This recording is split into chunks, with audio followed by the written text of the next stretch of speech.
흔히들 생각이 현실을 만든다고 하잖아요. 근데 그게 과연 긍정적으로 생각만 한다고 다 되는 걸까요? 그래서 오늘 아주 익숙한 영화 몇 편을 가지고 와봤어요. 이걸 통해서 단순한 생각이 아니라 온몸으로 느끼는 체득이 어떻게 우리의 현실을 완전히 재창조하는지에 대한 아주 강력한 이야기를 한번 나눠보겠습니다. 자, 바로 이 문장. 이게 오늘 이야기의 모든 것이라고 할 수 있습니다. 이건 머리로 상상하는 게임이 아니라 몸으로 직접 체득하는 게임이다. 그러니까 그냥 머리로 난 건강해 라고 주문을 외우는 게 아니라는 거예요. 온몸으로 그 건강함을 느껴버리는 것. 바로 여기서부터 모든 변화가 시작되는 거죠. 근데 이걸 제대로 이해하려면 먼저 우리를 꽉 붙잡고 있는 게 뭔지부터 알아야겠죠? 원본 자료에서는 이걸 에고라고 부르는데요. 이 에고라는 걸 설명하는데 그 마법을 배우기 전에 어떤 의사 선생님만큼 딱 맞는 예가 또 있을까요? 닥터 스트레인지 사고 나기 전 모습 기억나세요? 진짜 잘 나가는 외과 의사였잖아요. 똑똑하고 오만하고 자신의 정체성 자체를 최고 외과 의사의 손이라는 그 신체적인 능력과 완전히 하나로 생각했죠. 근데 그 손을 잃어버리니까 그의 세상, 그의 자아 전부가 그냥 박살이 나버렸어요. 바로 이게 자료에서 말하는 에고의 감옥인 거예요. 그러니까 이 에고라는 게 뭐냐면 물리적인 현실에 완전히 갇혀버린 의식 상태를 말하는 거예요. 마치 우리 안에서 계속 속삭이는 목소리 같은 거죠. 내 몸은 아파. 이건 절대 불가능해. 라고 말하면서 지금의 이 한계가 영원한 현실인 것처럼 믿게 만드는 바로 그 목소리요. 자, 이 표를 한번 보세요. 차이가 정말 극명하게 보이죠? 왼쪽에 있는 에고의 마음은 어때요? 내 몸은 망가졌어 하면서 문제 안에 갇혀버려요. 근데 오른쪽 하늘의 사고방식은요? 시작부터가 다르죠? 나는 이미 건강하자라고 선언해버리잖아요. 이게 그냥 긍정적으로 생각하자 이런 차원이 아닌 거예요. 문제의 원인을 어디서 보느냐, 해결을 어디서부터 시작할 거냐, 이 관점 자체가 완전히 뒤바뀌는 거죠. 그리고 바로 이 말이 그 높은 차원의 사고방식이 어떤 건지를 정말 잘 보여주는 것 같아요. 하늘은 사람이 감당하지 못할 시련을 주지 않는다. 닥터 스트레인지가 아무것도 없이 히말라야에 뚝 떨어진 것처럼 정말 불가능해 보이는 시련조차도 이건 벌이 아니라는 거예요. 오히려 내가 만들어 놓은 한계를 뛰어넘어 보라고 주는 기회라는 거죠. 자, 그럼 이 에고라는 감옥에서 어떻게 빠져나올 수 있을까요? 해답은 아주 근본적인 진실을 다시 깨닫는 데서 시작돼요. 흔히 생각하듯 몸이 우리의 한계를 정하는 게 아니라 보이지 않는 우리의 영혼, 그러니까 의식이 몸을 움직이는 주인이라는 사실을 다시 기억해내는 거예요. 여기서 진짜 중요한 게 뭐냐면 이게 그냥 건강해지고 싶다 이렇게 막연하게 바라는 게 아니라는 점이에요. 이건 거의 헬스장에서 근육 운동 하듯이 건강했던 그 느낌을 의도적으로 계속 불러내서 몸에다가 다시 새겨넣는 아주 구체적인 훈련인 거죠. 그래서 자료에서는 아주 구체적인 4단계 방법을 알려줘요. 한번 볼까요? 1단계, 건강했을 때의 그 느낌을 그냥 생각만 하는 게 아니라 진짜 지금 내 몸으로 다시 불러오는 거예요. 2단계, 그 건강하고 활기찬 느낌이 온몸을 가득 채우게 놔두고요. 3단계, 그 느낌을 온전히 품은 채로 딱 한 걸음만 내디는 겁니다. 그리고 4단계, 이게 새로운 현실이 될 때까지 계속 반복하는 거죠. 아니 근데 왜 이렇게까지 반복해야 할까요? 왜냐면요, 우리 몸의 세포라는 게 기억력이 있거든요.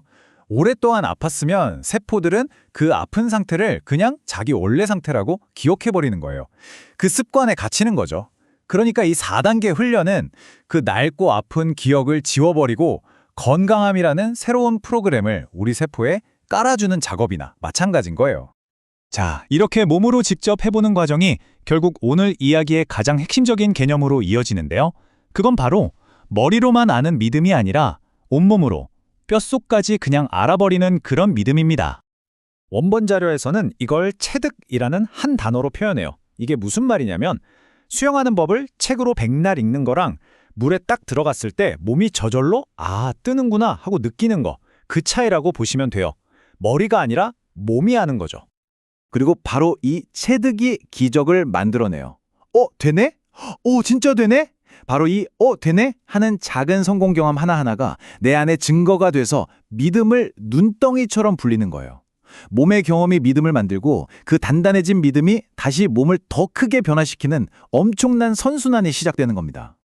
자, 이렇게 내 몸과의 관계부터 다시 세팅하고 나면요, 신기하게도 세상을 보는 눈 자체가 완전히 달라지기 시작해요. 현실에 대한 인식이 확장되는 거죠. 원문 자료에서는 이 놀라운 변화를 설명하기 위해서 우리가 정말 잘 아는 영화 몇 편을 아주 재미있는 예시로 들고 있어요. 그러니까 이 영화들이 그냥 재미로만 보는 게 아니라 그 안에 의식의 성장에 대한 아주 깊은 메시지가 숨어 있다는 거죠. 아는 만큼 보인다고 하잖아요. 자, 첫 번째는 역시나 닥터 스트레인지죠. 우리가 앞에서 얘기했잖아요. 그는 자신의 전부였던 그 손, 즉 망가진 현실을 상징하는 그 에고에 대한 집착을 탁 내려놓고 나서야 비로소 의식이라는 훨씬 더 큰 힘을 발견하고 완전히 다른 존재로 거듭나게 되죠. 그리고 영화 루시는 의식 확장이 어디까지 갈 수 있는지를 정말 극적으로 보여주죠. 주인공의 뇌 기능이 100%까지 활성화되면서 우리 같은 보통 사람들의 눈에는 보이지 않는 세상의 진짜 모습들을 보기 시작하잖아요. 식물 속을 흐르는 에너지, 공기 중에 떠다니는 수많은 전파들, 심지어 사람들 몸을 그냥 투과해서 보기도 하고요. 말 그대로 감각의 한계를 넘어선 현실을 보게 되는 거예요. 마지막으로 아바타.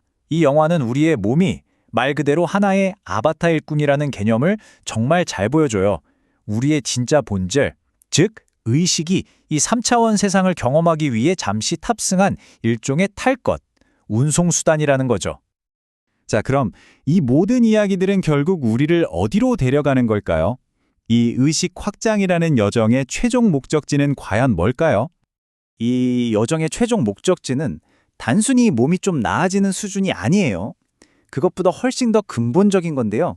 바로 나는 누구인가에 대한 정의를 완전히 새로 쓰는 겁니다. 바로 영화 루시의 마지막에 나오는 이 한마디가 이 모든 여정의 최종적인 깨달음을 담고 있죠. 나는 모든 곳에 존재한다. 에고는 우리를 이 몸뚱이라는 작은 감옥 안에 가두려고 하지만 진정한 나는 그 몸을 초월해서 세상 모든 것과 연결되어 있는 존재라는 엄청난 선언인 거예요. 그리고 바로 이 깨달음 때문에 우리가 서로 소통하고 각자의 경험을 나누는 게 정말 중요해지는 거예요. 여러분 한 명 한 명의 관점이 모여서 현실이라는 거대한 그림의 한 조각을 채우는 거거든요. 결국 너와 나가 분리되어 있다는 생각 자체가 에고가 만들어낸 가장 큰 착각이자 환상이라는 걸 알게 되는 거죠. 자, 결국 이 모든 이야기는요, 어떤 대단한 철학이나 이론이 아니에요. 바로 오늘, 지금 이 순간의 실천에 대한 이야기입니다. 여러분이 진심으로 믿고 온몸으로 느끼고 스스로에게 계속해서 들려주는 그 이야기가 여러분의 현실을 지금 이 순간에도 만들어내고 있거든요. 자, 여러분의 몸은 지금 여러분의 마음이 하는 이야기에 귀를 기울이고 있습니다. 오늘 여러분은 여러분의 몸에게 어떤 이야기를 들려주고 계신가요?